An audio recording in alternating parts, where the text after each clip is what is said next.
રસિકભાઈ બદ્રકિયા, રાજકોટ ગુજર સુતાર જ્ઞાતિના પ્રમુખ તરીકે સેવા આપું છું છેલ્લા 10 વર્ષથી।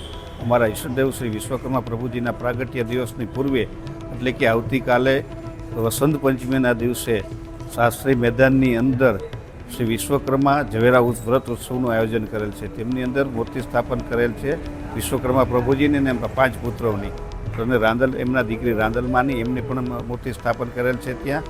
અને એનું કાલે સવારે એટલે કે વસંત પંચમીના દિવસે રોજ સવારે આરતી થશે। કાલે સવારે આરતી અને સ્થાપન થયા, અને પછી રોજ સવારે આરતી અને સાંજના રોજ આરતી કરવાની વિવિધ સમાજના લોકોને ત્યાં બોલાવવા છે। વિશ્વકર્માના 5 પુત્રો અને રાજકોટના શહેરીજનોને ત્યાં બોલાવી અને રોજ ભવ્યથી ભવ્ય સાંજના આરતી થશે। ત્યારબાદ 31/1/2026ના વિશ્વકર્મા પ્રભુજીના પ્રાગટ્ય દિવસે સવારે મંદિરે ધ્વજારોહણ થશે। ત્યારબાદ ત્યાં ભક્તિભાવથી બધા દર્શન કરશે, અને તે જ દિવસે જ સવારે 8:30 વાગે એટલે કે 31/1ના વિશ્વકર્મા ધામ શાસ્ત્રી મેદાનમાં અમે ઊભું કરીએ છીએ, ત્યાંથી ભવ્ય શોભાયાત્રા નીકળશે વિશ્વકર્મા દાદાની અને ઝવેરાની।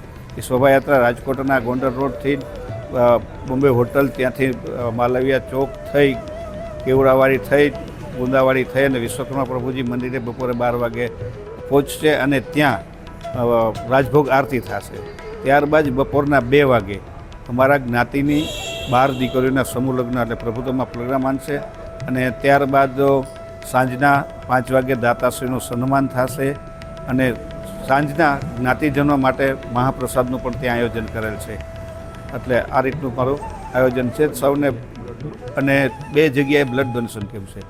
સવારે વિશ્વકર્મા પ્રભુજી મંદિરે 8 વાગ્યાથી રાતના 8 વાગ્યા સુધી બ્લડ ડોનેશન કેમ્પ છે, અને બપોરે 12 વાગ્યાથી શાસ્ત્રી મેદાનની અંદર બપોરે 12 વાગ્યાથી રાતના 9 વાગ્યા સુધી બ્લડ ડોનેશન કેમ્પ છે। તો આમ, અને વચમાં તમે જુઓ તો કાલથી વિશ્વકર્મા પ્રભુજીના ઝવેરા ઉત્સવનું આયોજન કરેલ છે। ત્યારથી પછી વચ્ચે રોજ અલગ અલગ કાર્યક્રમો છે। ત્યાં 9 દિવસ કાર્યક્રમ છે। બ્લડ ડોનેશન કેમ્પ હશે, પ્લસ સર્વરોગ નિદાન કેમ્પ હશે, દાદાની દીકરીનો કાર્યક્રમ હશે, મહિલા ધૂનમંડળનો કાર્યક્રમ હશે, પછી અમારા કલાકારોનો કાર્યક્રમ હશે। આ રીતનું ભવ્ય આયોજન અમે કરવા જઈ રહ્યા છીએ।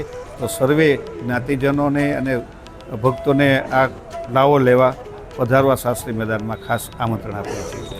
ત્યાં વ્યવસ્થા સાંજે કાયમ ત્યાં આરતી થશે, અને પ્રસાદની વ્યવસ્થા એટલે પ્રસાદ એટલે મેં પડિયામાં પ્રસાદ ત્યાં આપવાના છે, અને દર્શન કરી અને લાવ લઈએ મારા દાદાના દર્શન। એમાં આજકાલે લગભગ દાદાના 5 પુત્રો એટલે કે અમારા દાદાના 5 પુત્રો છે, પણ ઓબીસી સમાજના અને બધા લગભગ જાજા પ્લોટ હશે। બધાએ અમારે મિટિંગ થઈ હતી ઓબીસીની બધાની, એટલે લગભગ 2000થી વધારે લોકો રથયાત્રામાં હશે, અને જાજા પ્લોટ હશે। એમાં જે 1, 2 ને 3 નંબર આવશે એને અમે ઇનામ પણ આપવાના છીએ।